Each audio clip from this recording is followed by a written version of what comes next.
So why do you think every girl has a sob story when it comes to men? I'll let you answer. I'm happy to start. Why do girls have a sob story? Because emotions are actually what's valuable. Because that's why we're alive. Because when we are living, we feel, and when we feel, it actually has some type of meaning. So let's, for example, say something very mundane. Do you remember what you ate this breakfast for breakfast this morning? Maybe not, because it was just a regular day. Do you let's say like it was your graduation day. Do you remember what you had for breakfast? Maybe you didn't even eat because you were so nervous. You're going on stage. You're going to get your, so emotions is what makes things stick.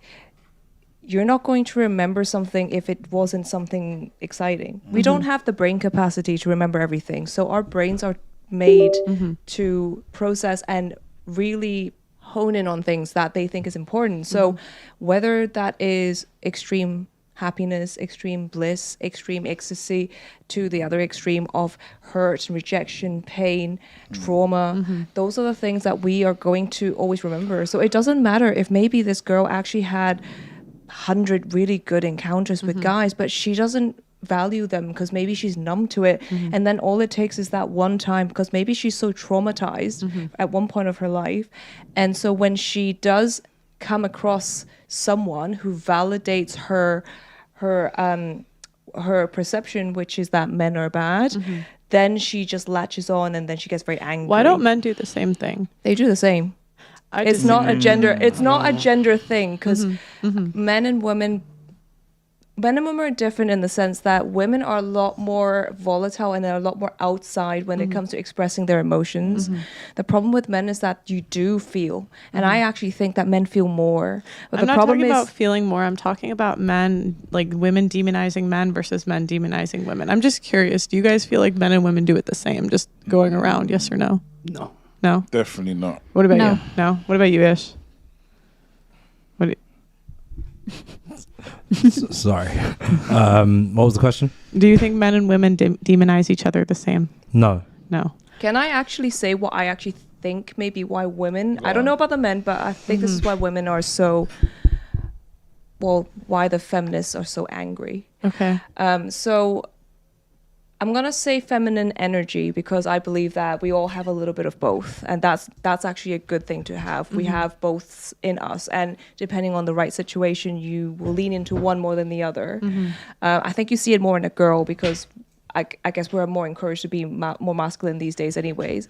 Now, I think when girls innately are female feminine energy, they do want to feel cherished. They want to be taken care of. That is like the most pure basic feeling to start with. Right. Now, what unfortunately happens is that when girls start maturing, so when they start getting into teenage years, when they start getting awareness of, sexuality in themselves, they also, unfortunately, girls tend to mature quicker than guys. So they outperform them sometimes at school. They're more quicker at focusing and honing into growing up and being a little bit more adulty, whereas guys might take a little bit longer.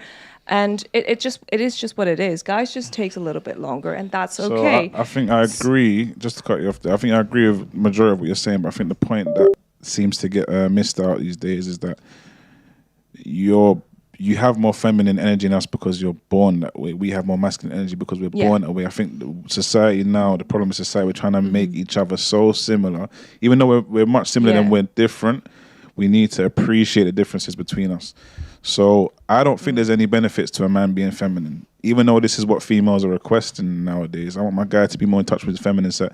There's actually no benefit to it because as a man, you cry. I mean, men cry. It's not like we don't cry, but you cry in front of your girl and see what happens. She's not going to respect you. I've heard Pearl say this multiple times because it's true.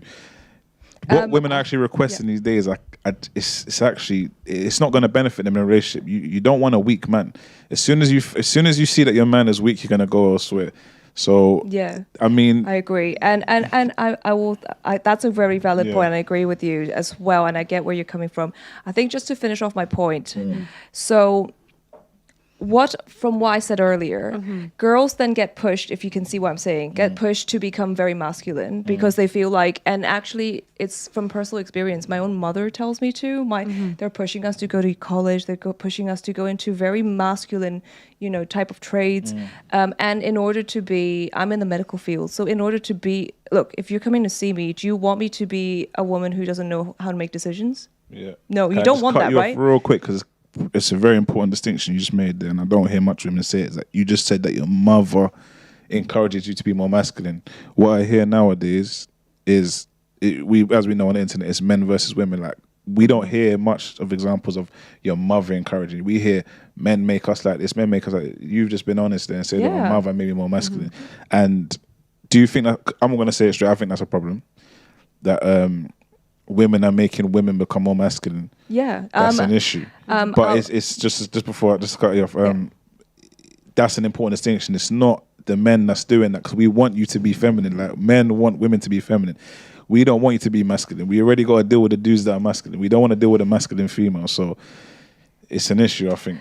I'm definitely going to agree with you with that, and I'm going to get to the point you made as well. Yeah. So what happens is that then the girls are encouraged to stand up for themselves. Don't wait around and rely on the guy. You've got to be self-sufficient. By the way, that's a good thing, because you actually, if you're going into a relationship, you want a partnership. You would want, so this is how it works. If you ever seen 300, have you? Why would you? Why would you want a partnership when that's not how it's worked for all of history? What I meant by partnership, I'll explain a little bit. Okay. In 300, Leonidas is the king, and he has his queen. When someone comes to his doorstep and threatens him, literally threatens his whole livelihood, his people, with literally cutting people's heads off, walking up to him and showing violence, his queen stepped up and said, "This is not okay." And the messenger was turning around and saying, "How dare you as a woman speak?" And in the end, when Leonidas then, before he kicked them down the well, he actually said, "You disrespected my queen." And actually what she said as well is, she said, like, only Spartan women can give birth to Spartan men, which is strong men. So what is beautiful about that relationship is that they are not equal in the sense that they don't have the same energy, but we can agree that they're both strong in different ways. Yeah, but that's not a partnership, because he needs... Okay, so what I meant is, I'm not saying they're equal. She needs him more than he needs her. So what I'm saying is, I'm not saying that they're equal in that they give the same thing in, but what they do is that they complement each other and support each other. And the beautiful thing about that relationship is that she's actually very accomplished. So he feels safe walking away and going into war, potentially never coming back. But he knows that his wife is strong. So she can go and she will use her way of doing things to try and help the country. Can I just say something quick? Is a definition of a partnership 50-50, right? Right. So I think that's the biggest problem for men when we hear partnership, because we think, when we hear 50-50, we think, hold on, so if we got to get into a fight now, it's not 50-50. Because if someone comes to rob us down the street right now, it's not 50-50. I got to deal with 100% of the... I got to deal with him. So when we hear partnership, we think that's cool, because there's certain places where we want women to be feminine. So if we're at a family gathering, you might be more vocal than us. That's fine, because we don't want to talk. So it's like, a partnership doesn't have to be 50-50, in my opinion. You can have a solid relationship without having to be 50-50 all the way. You can be better. Women can be better at some things than men. You're more maternal than us. You can deal with children better than us.